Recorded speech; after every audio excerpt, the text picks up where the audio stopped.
Good evening, everybody, and welcome to another edition of Fire Up Michigan. My name is Scott Morganroth, the Motor City Madmouth.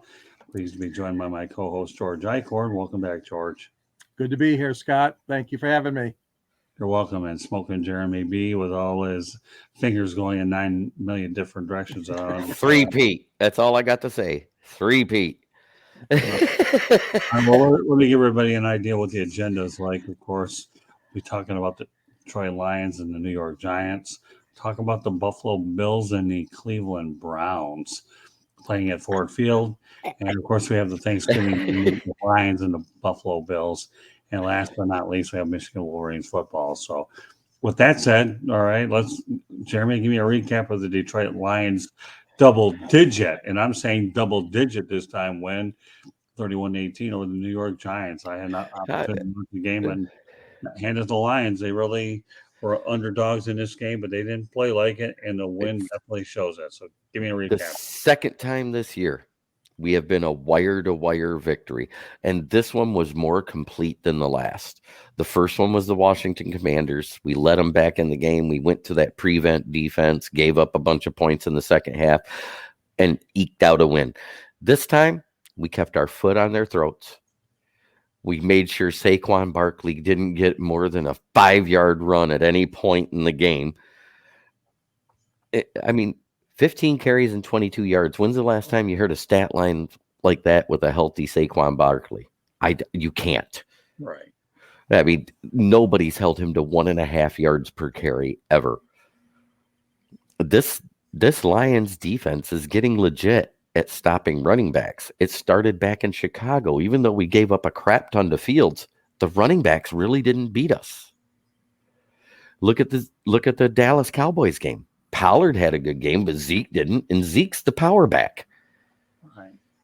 I mean, if you take away the QB yards against prior to the New York game, the Lions defense has actually been 15th against running backs in the league. So that's something to be said for. Yeah. Granted, the best rusher the last 2 games have been the quarterback for both teams. That says a lot. This defense is getting better. They're maintaining their gap assignments on running plays. We were getting gashed by running backs last year. It's not happening this year. There's sure tackling happening. Will Harris and Deshaun Elliott leading the team in tackles. Let's talk about Aiden Hutchinson. He has just as many interceptions as Sauce Gardner now that they say is the leader for Defensive Rookie of the Year. But what doesn't Sauce have? 5.5 sacks, 36.5 pressures. I think it's a Defensive Rookie of the Year candidate that should be moving up now. You know what I was amazed to is when Hutchinson embraces Dan Campbell. You know darn well that Dan Campbell really loves this kid anyways. Number one, let's go back to the draft when it took the Lions all about a minute and a half to get that selection up there, much to the dismay of Roger Goodell, wanted them to take a while so they can talk about the Lions. No, just get it over with and just get our man and be done with it. NFL didn't like it. Meanwhile, Aiden Hutchinson, to me, when you talk about the Lions bringing in their own people under this regime of Brad Holmes and Dan Campbell, this is what they're trying to do. And I keep going back to what you say when they got rid of T.J. Hawkinson, and they've won 3 in a row without the guy there. They really have. So they're finding and ways. The tight ends are doing everything he wasn't doing. They're catching the balls that come to them. They're blocking in the run game. Right. Did you see that block that James Mitchell laid out on that guy? Yeah. And that wasn't just anybody. That was Dexter Lawrence. Right. Yeah. The guy everybody said we had to worry about. Well, how many times did they sack Goff where it didn't commit a penalty? Tell me. 0. Right. 0 sacks. How many pressures? Maybe 8 for an entire game. That's huge. That's the number 1 rushing defense in the league. And we held them to 8 pressures and 0 sacks. Pretty impressive. Now Jameson Williams. Back practicing today, boys. He started the 21-day clock. What did I say a month ago when you guys asked me? I said it'll probably be the Jags or the Minnesota game right after Thanksgiving. Yeah. What's it looking like? Yeah, no, you're right. Well, again, that's another one of you talk about a trade within the division, how the Vikings trade with the Lions, and the Lions knew the upside of this guy. All he had to do was weather through the first 12 weeks. And I personally think that draft card for Hutchinson was turned in faster than that. It's and the guys at the desk that take it before they give it to Goodell said, "We can't turn this in yet. Yeah. We just can't. Come on, guys, we can't do this." Well, I mean, think about the Lions had 3 rushing touchdowns as well. I mean, that was pretty impressive alone. So 4, including Swift had 3 by one. Williams, and Swift had one. Williams leads the league now in rushing touchdowns. That's incredible. Yeah, it is. And DeAndre showing every day he doesn't belong in this lineup. Swift. The sooner how long have I been saying it? Trade him, the better off they'll be. How long have I said it? Yeah, I know. Yeah. I said availability is the best ability, and he's not available 100% of the time, and he hasn't shown that he's that good when he's available now. Yes, he's had his flashes. He's a good player. Don't get me wrong. He has those flashes where it's like, wow, he looks like he could be almost as good as one of our legends, and I refuse to say the name because I don't like making the comparison. Right. Don't. I said, but then he has those games where it's a snoozer. Yeah. Right. I mean, even when he's healthy, he has snoozer games. You can't take off in the NFL. You can't take a week off. And that's what's happening with DeAndre Swift. And everybody said, what happened? What happened to Rodriguez? I said, he just came off of an injury. He didn't even practice for 2 weeks. Give the kid a break. He's a rookie. He's going to make mistakes. Right. He had a bad game. It's going to happen. I mean, if with a rookie, you expect it to happen. You don't expect it with a 3-year guy that's supposed to be developed and doing what he's supposed to do. Talk about development. How about Kirby Joseph? Man, I love really coming on strong. Well, they try to pass to his area. Forget it, man. Well, you're asking for trouble. In the draft, I said he was one of my sleeper picks that I wanted. It was either him or that Nick Cross of Maryland, but Nick Cross went way ahead of schedule. And what has he done? I don't know. You tell me. He hasn't even sniffed the starting squad yet. That being said, Kirby Joseph, the reason why I liked him, I said the kid's a ball hawk. He used to be a wide receiver. He said it in his interview. It helps me to jump routes and get interceptions because I kind of know what the wide receiver is going to do when they get to me. So he anticipates it. Yeah, good anticipation. Exactly. And he showed it. Yeah. And he showed it. So he's got 2 forced fumbles and 3 interceptions. Mm-hmm. Why isn't he in Defensive Rookie of the Year mentioning? There you go. There's another one. All right. Well, before we carry that thought further, Fire Up Michigan can be heard on iHeartRadio, Apple, Spotify, Google, wherever you get your podcast. So if you're in your car, you're on the subway, you're on a bus, wherever, you can always find us, the audio version of the broadcast.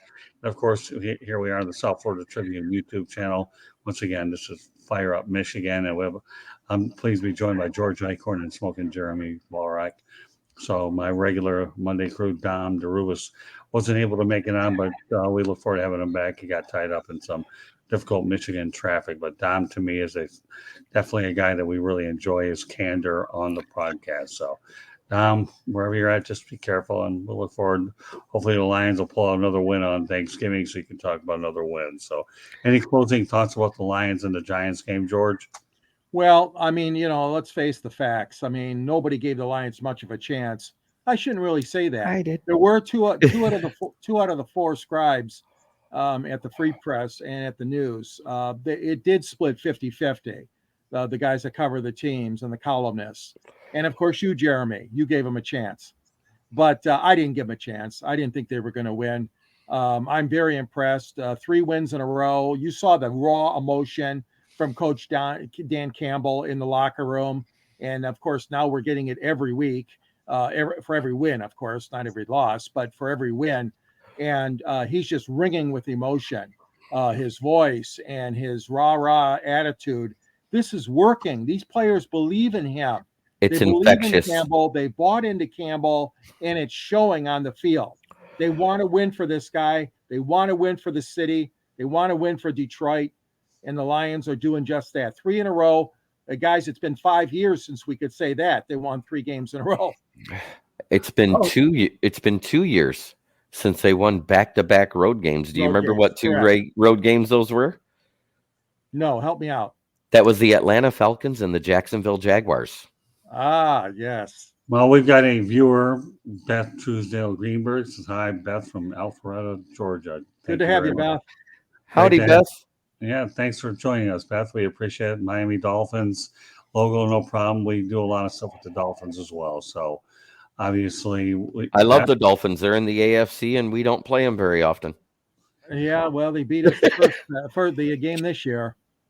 Yeah, it was still a pretty good football game, that's for sure. So, yeah, the reality is I wasn't sure what to expect out of the Lions, but I'll tell you what, they, to me, are starting to get better, and teams are starting to take notice, and the media is starting to take notice of them as well. So they're making good progress, exactly. Yeah, they are. I mean, you can say one about the rah-rah business with Dan Campbell, but when you have a coach that they'll definitely go ahead and go through the wall with, and that says a whole lot about Campbell himself. So more power to them. We'll see if they can beat the Buffalo Bills. And let's I don't want to throw up in my mouth a little bit, but I got to say that an actual Packer fan told me that he thinks Campbell is the right guy because it looks like the players want to run through walls for him.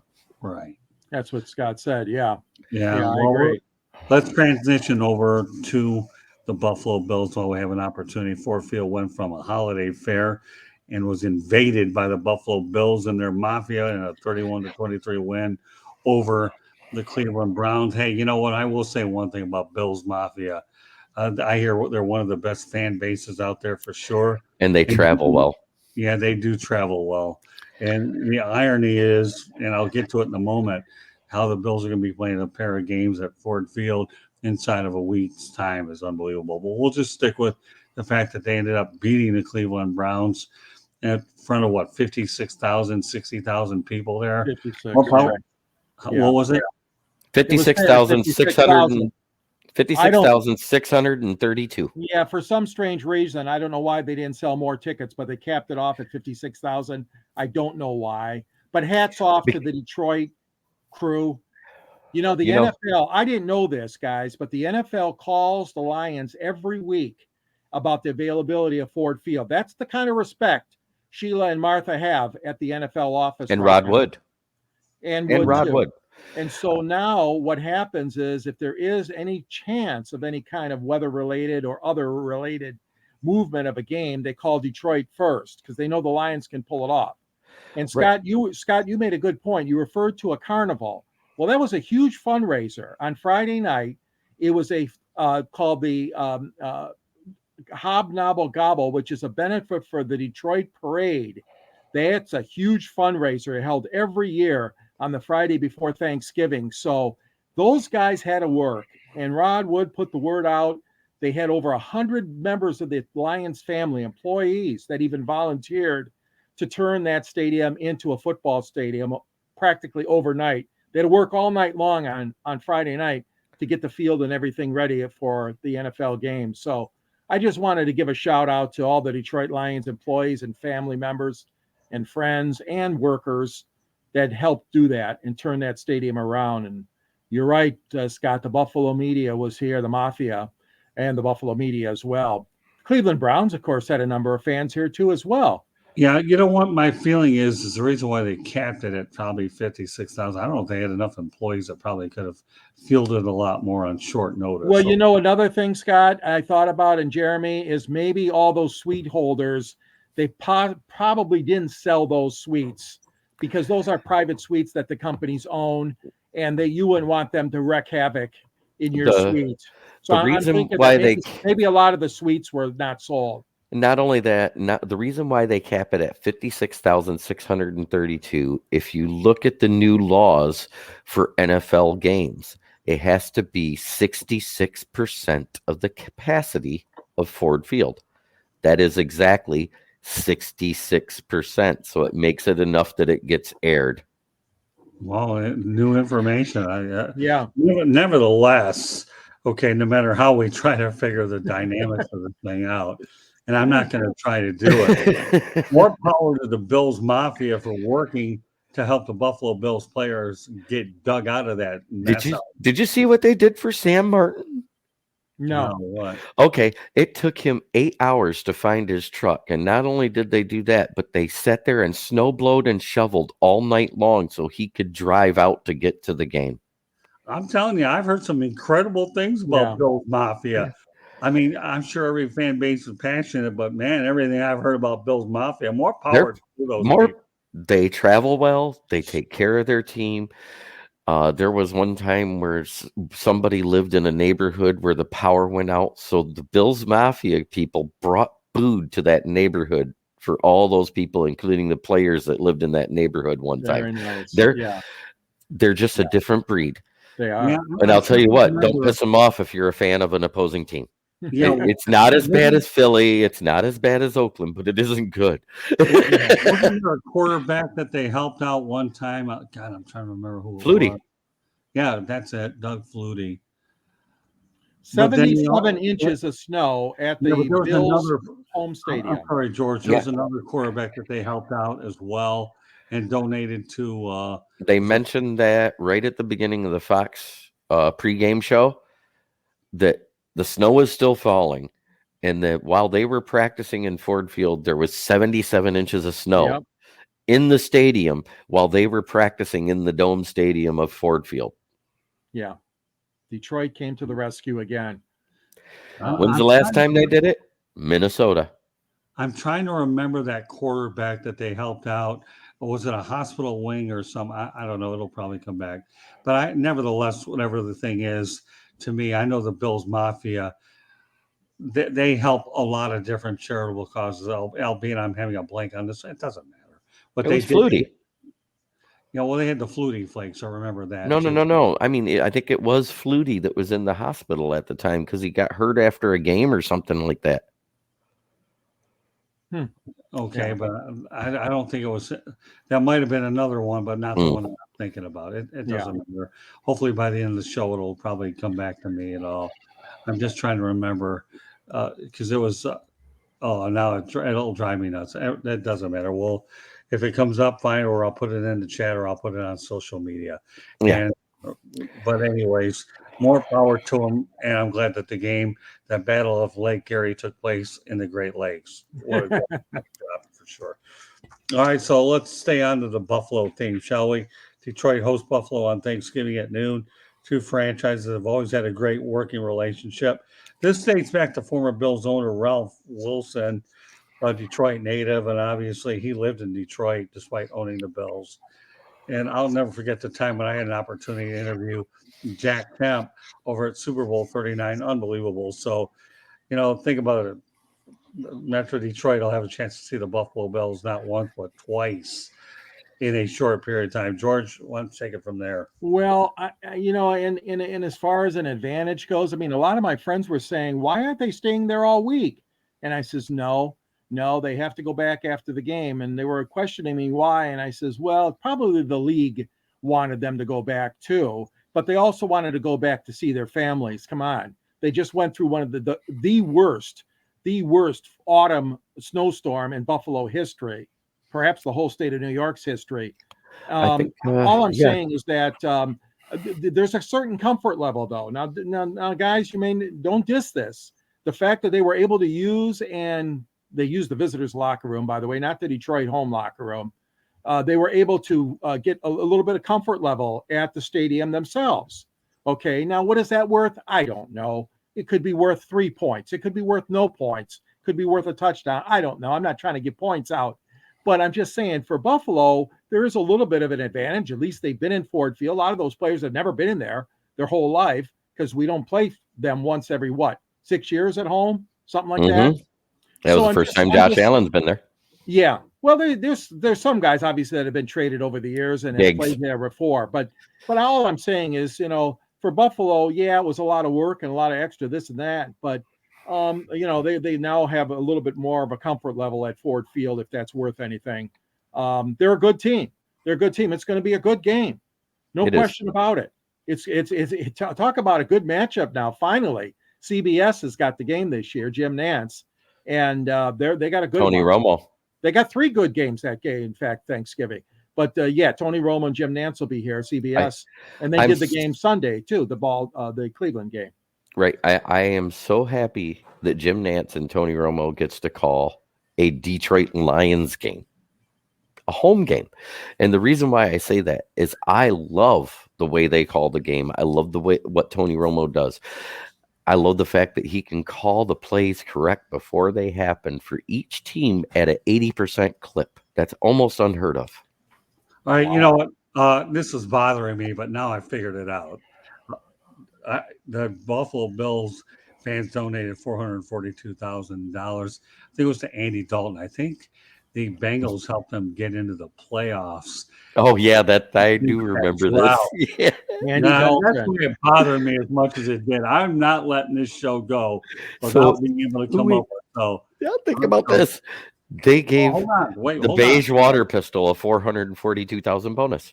Yeah, there you go. So this is how incredible, to show you how incredible this organization really is. They donated $442,000, by thanking Andy Dalton, and that was just one situation. I'm going over a few more that they did. Okay, because this is just inspiring, especially during Thanksgiving. They've also donated to the Tua Foundation as well. So I think that was pretty interesting. So, when you just talk about the Bills Mafia, what these people do, the Bills fans raised $400,000 to help Ravens quarterback Lamar Jackson's charity. So, I mean, this to me is just unbelievable. You talk, and then, of course, now Sean McDermott fitting that former Bills QB, Ryan Fitzpatrick, celebrated as well.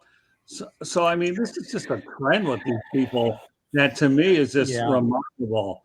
Bills Mafia classy, Tua Tagovailoa after Dolphins QB injury.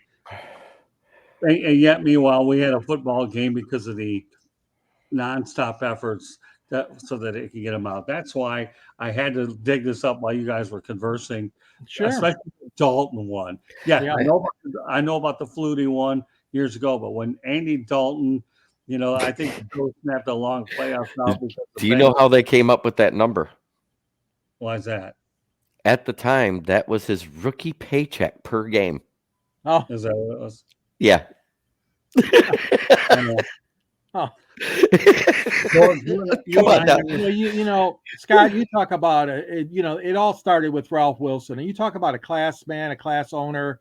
I'm glad you mentioned that, Scott, early on. Yeah, from Detroit. Finally, the last couple of years ago, they inducted him into the Michigan Sports Hall of Fame. Oh, really? I fought for him for a long time, and so did Jerry Green of the Detroit News. We wanted him in that Michigan Sports Hall of Fame, and all we heard was, "Oh, his body of work is in Buffalo." Well, that's a bunch of BS because he's donated to so many Detroit and Michigan charities and his foundation, the Ralph C. Wilson Foundation.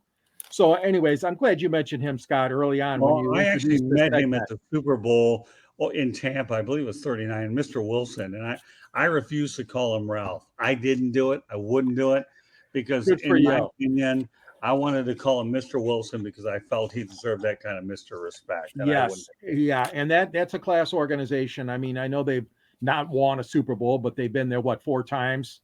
Right. And they're trying to get back there this year, of course. It's going to be a good game. Like I said earlier, both teams, short rest, short preparation. I didn't look at the injury report. I don't know if you did, Smoke and Jeremy. Did we get any bad injuries from either team, Buffalo and Detroit? The one that I think is going to hurt us the most is Okuda's in concussion protocol and cannot play this week. That's right. Kirby had a minor injury, but it looks like he's okay. I'm waiting to see the practice reports before I say anything more. I just was super excited because I knew before 9 a.m. that Jamison Williams was practicing again. Yes, I heard that. Well, you mentioned something about yesterday's game that I noticed as I was watching the highlights. Sean McDermott, to me, is one of the classiest young coaches. I mean, I like what Sean McVay did with the Rams last year. It's not, it's unfortunate the Rams are struggling this year, but we won't get into that conversation except for another night. Wait, Stefan, I'm going to get into one thing. The Rams pick is a top 5 pick, and the Lions Yeah, pick is in the I knew you teens. were going there. The Okay. Rams, Yeah, I know. And it Yeah, I could get a know. lot worse. you know, I I wanna stay predicted on this in the point, Jeremy. preseason. I want to stay on point. Okay. I'm on point. Just But the saying. point that I want to stay on on is point. when Sean McDermott was, Stephon Diggs is a little frustrated. He goes up to McDermott. McDermott has his arms around the guy, and don't worry, everything will be all right. And what do you think happened shortly thereafter? Caught a touchdown. Yep. Yeah, but you're right. Well, everybody in Detroit knows that Brad Holmes fleeced the Rams, and now with the And the Rams, Vikings that twice. they can indeed end up with an Brad Holmes. Let me tell you, when it's all said and done, and based on what I'm seeing with Brad Holmes, he's going to fleece a lot of people before it's all said and done. So it doesn't really matter. I don't know why anybody hasn't done that little thug life thing that they do for everybody when they steal from somebody, like when the raccoon steals the dog food and stuff like that, and have the shades go across, and then you hear that thug song from Snoop Dogg start to play, and it's Brad Holmes, and it shows Rams and Vikings above his head. Well, I'll tell you one thing: the Lions aren't used to fleecing people with Brad Holmes in charge. He's fleecing a lot, and this guy's just getting started. I don't think What's the only fleece trade? The only this. trade that I consider a fleece that Quinn did. Do you know what that was? What? When we got Snacks Harrison and what it meant to the 2018 team. Yeah, but he didn't last too long. No, but for what it did for that team, for the defense, I'll grant you that. Because as soon as he came on, Jared Davis looked like a valid middle linebacker. Right. Yeah. Well, nevertheless, all I can tell you, Brad Holmes will be the Fords haven't gotten it right for a lot of years, but I'll tell you what, they got it right with Brad Holmes. That's for sure. Well, I've known Brad Holmes, his uncle, for a long time. His name is Luther Bradley. Right. Luther Bradley and I worked together at Blue Cross Blue Shield of Michigan. And I'll tell you what, you talk about class individuals, Luther Bradley, he's right at the top of my list. So it did not surprise me at all that Brad Holmes is related. That's his Brad's uncle. And so the kudos to the Bradley family and to the Holmes. It's a great connection to the old Detroit Lions, is what I'm saying, to have Luther Bradley in the picture too. And I know Brad really admires his uncle. All right, so awesome. Let's get into some predictions for Thanksgiving. George, give me your predictions about the Lions and Buffalo. Well, if you would have asked me the last several weeks on this show, I would have said probably Detroit would not have had a good chance. But you know what? I can't go against them. Come on. Lions 23, Buffalo 20. All right, Jeremy. 2 weeks in a row, we scored 31 points, right? Right. That puts us back over 30 points average in scoring for the year. Or close to, yeah. Or close to. We're going to buck that trend. Final score, 34-25. I like that. It's not bad. 34-25. Which team? Lions win. Well, you know what? Scott? I have to stick with my lucky number 33. So I'll do that. 33 is my lucky number. Detroit 33, Buffalo 23. Threes are wild. So there you go. All right. One more piece of business here to take care of tonight. Obviously, the Michigan Wolverines won an ugly one over Illinois 19-17. J.J. McCarthy somehow, some way has to figure out what the passing game was all about, because it was non-existent. And Michigan escaped with the win, but nevertheless, they are 11-0. Now, obviously, I told you, if J.J. McCarthy doesn't have a passing game in Ohio State, they're going to get hammered. So with that said, okay, they'll also need blakecorum to play like the Heisman Trophy candidate that he is going to win. So, rather than getting into a long, drawn-out type of thing, George, give me your assessment of the Michigan-Ohio State game. Well, I think that several aspects of Michigan are a bit stronger than they were even a year ago when they beat Ohio State.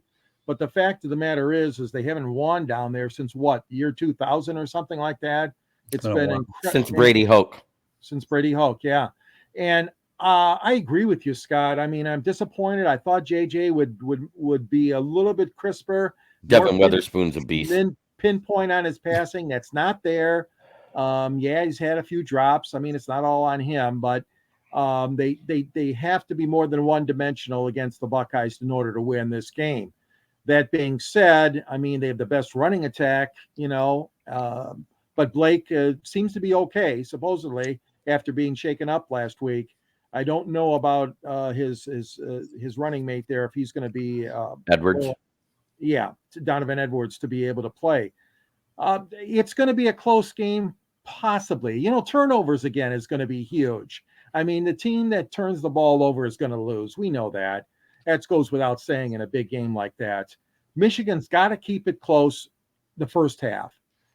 It's not going to be like these other games where they run away with the game in the second half. The Michigan team has to stay within 7 points at halftime. I still don't think it's going to be a good day for Michigan. I just don't feel it's going to happen. So give me your prediction. Well, I'm going to go Ohio State. You talk about 30. They're going to have at least 35 points. I'll say Ohio State 35 and Michigan 20. Okay, Jeremy. We have the better rushing attack. So far, statistically, we have the better scoring defense. Ohio State's been giving up points in buckets to teams that didn't score against Michigan. I still think it's going to be closer than everybody thinks. I think it's going to come down to the field goal kickers, and I trust Moody way more than that guy in the scarlet and gray. I mean, Moody's probably the second best kicker in the whole NCAA.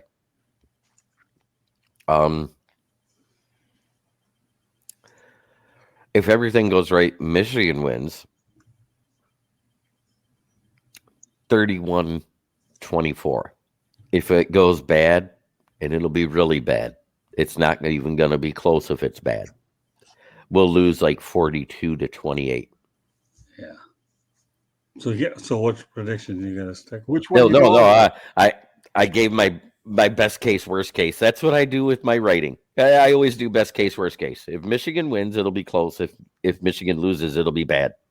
That's so. What's your score for the Ohio State win? If Ohio State wins, it's 42-24. If Michigan wins, it's 31-24. Okay. You know what? I'm going to lead with my heart on this one anyways. I don't even care. I'll live with it. Michigan right now is an underdog anyways. Nobody expects anything out of them to begin with. But I'm going to go the Wolverines 24-21. Wow. Yeah. Wow, you guys are more optimistic than I am. I am. Hey, but I gave worst case, best case. Did I not? I didn't give worst best. Because I gave worst. And the reason why I do that is because we've seen it where everything goes right and I'm right. And we've seen it where it goes wrong and I'm still right. It just doesn't. Well, the only reason why I can't give Michigan much more than that because J.J. McCarthy hasn't shown me anything in the passing attack. But that running game has. Yeah, well, that's what I mean. That's why they're fantastic. good for 3 touchdowns. They'll be good for 3 touchdowns, and I'll follow your lead on the field goal because of Moody.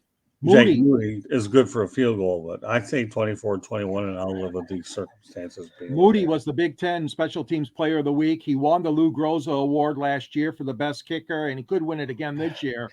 You're right, guys. If it comes down to the kicking game, Michigan's got it. I mean, this kid's got nerves of steel. Harbaugh, if you're watching, take the points. Yeah, I look at it as this, okay? Michigan is the underdog in Ohio. They're on house money. Nobody's expecting them to do anything anyhow. So they can afford to go in there and play loose. Nobody expected Michigan to win last year at home. That's true. Well, good point. Well, no, I don't think they did. This defense is better than last year's defense. Yes. Yeah. That's true. And what won it last year? Defense. Mazzie Smith. He is a beast in the middle of that line. He's disrupting centers and guards left and right. He's getting pressures. That's allowing the DNs and the linebackers to get that pressure. They are containing running quarterbacks in our division like nobody's business. That's why I'm not scared if they get to the playoffs. Well, again, the main thing is you got Ronnie Bell and blakecorum, though, has to be 100%. Otherwise, what you're saying, Jeremy, worst case, best case. Again, if I want to play that route, then yeah, if blakecorum doesn't play those capabilities and the running backs, what do you have? What, Donnie Edwards? Is that he the other one too? Donovan Edwards. Donovan Edwards, and then Ronnie Bell. Donovan's if I'm going to go in a worst case scenario, I might as well I'll just say I'll go ahead and play the Jeremy card. Then I'll definitely go ahead and say Ohio State 38-24 at that point. If things don't work like we think they would, I mean, I'm more toward the 24-21, but you go as far as where your running attack, the strength of your offense is. But J.J. McCarthy, has to be able to throw the football. That's where Cade McNown did throw the football. So it's interesting how you have both quarterbacks. But I think J.J. McCarthy, to me, is a fine quarterback. I like his dual threat capabilities. But at least Harbaugh got the monkey off his back and beat Ohio State a year ago. I do too. I think JJ brings a lot to the table, Scott. You're right. He's not as advanced in the passing game right now, but they really made the right choice with that. And look at who they lost. I know. At wide receiver. Wide receiver alone. Well, even that, but the defense. That's Nico Collins. That's why he calls this a no-name defense. Yeah, with Hutchinson. Hutchinson on Ojabo. And everybody's like, man, Ojabo was good all year. I said, no, go back and look. Hutchinson was at DN and he was barely getting sacks for the first 6 games, and Ojabo had none. They moved them both to outside linebacker and promoted the second string defensive ends to the D line. All of a sudden, Hutch had a 6-sack game and Ojabo had 3. Yeah. Well, the one thing that we can't overlook compared to a year ago, though, is Jim Harbaugh flirted with the Minnesota Vikings, so you didn't know how that was going to play out. Yeah. I did. He's fortunate that Ward Manuel let him come back. Gaddis leaves Michigan to come to Miami. I think Josh is a good coach. Right now, the Hurricanes, to me, as it stands right now, they're just in transition under Mario Cristobal. I think they're going to be fine down the road. I don't think Mario, but Josh Gaddis is a heck of a coach. So yes, had a lot of things going on, and I think Miami will be fine next year. You lose Josh Gaddis, and you lose the other defensive guy that goes back to John Harbaugh with the Baltimore Ravens. Right. So you're right, Scott. Do you think about the turmoil last summer that was going on around Michigan Stadium? Boy, oh boy, their team didn't let that bother them at all. Plus, they've also had a very poor strength of schedule, which hasn't helped them out either. So right. So I mean, and then you look at the college football playoff situation.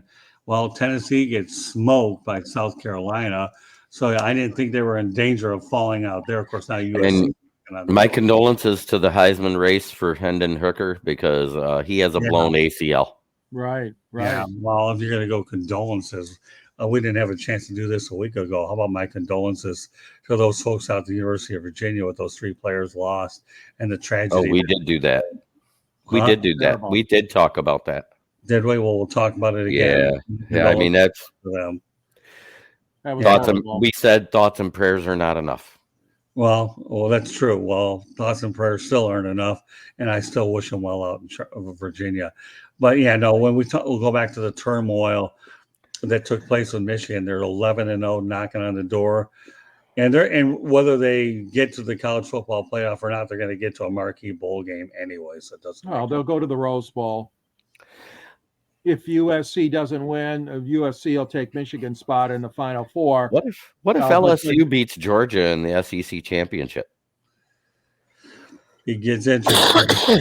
Well, it gets interesting, yeah. Well, because that's going to leave the door open for it to be one SEC team, one Pac-12 team, and 2 Big Ten teams.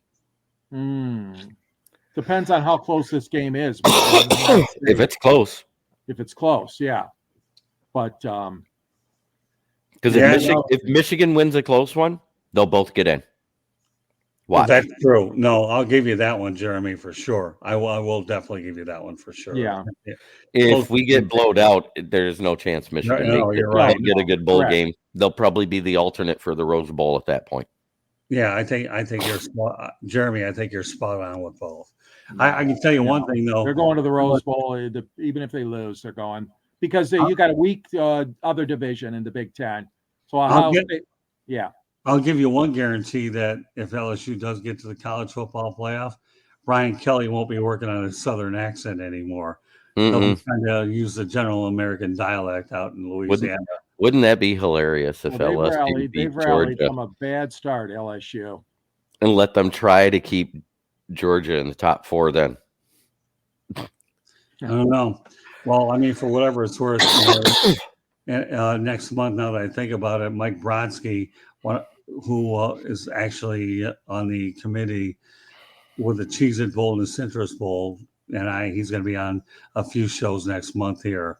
I met Mike out in Jacksonville. We became good friends, and we do a lot of projects together. He actually wrote a book on Leon Searcy, which is pretty neat. Former Miami Hurricane and Jacksonville Jaguar. He'll be coming on a future edition.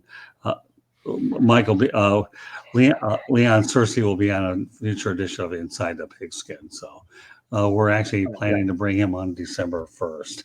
Cool. But Jeremy, there's a pretty good chance you might end up with meeting Mike. But, again, because we're going to do a bowl game show actually on December the 8th after the pairings are announced. So I'm glad, Jeremy, I'm kind of glad you brought a lot of that stuff up. I think you're helping me promote it a little bit in advance for sure. So good points by both of y'all tonight. It really is. And you know what?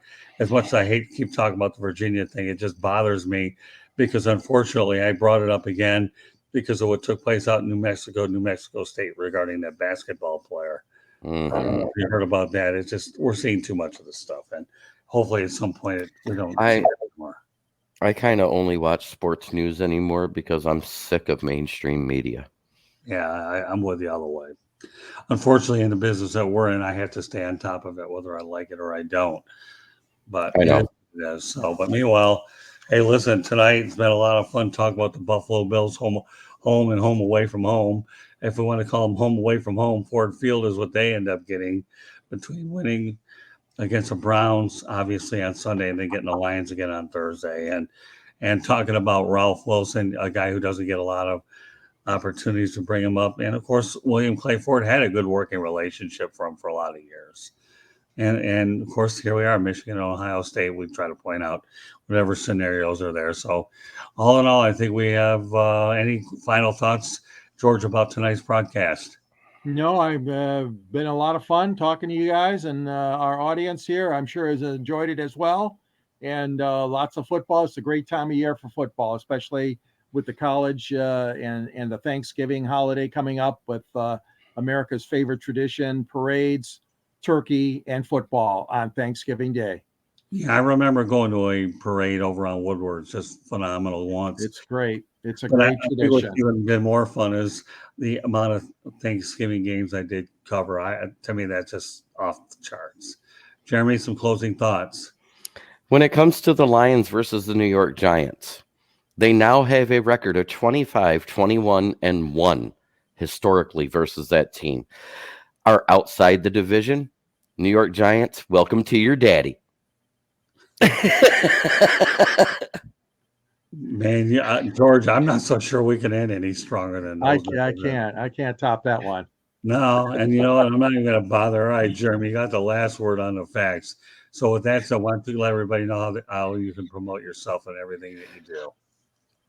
All right. I am, of course, a published editorialist for Scott there with the South Florida Tribune under the Motor City Tribune title. I also do my own podcast at Kneecap Biting with Smoking Jeremy B, found at YouTube of the same name.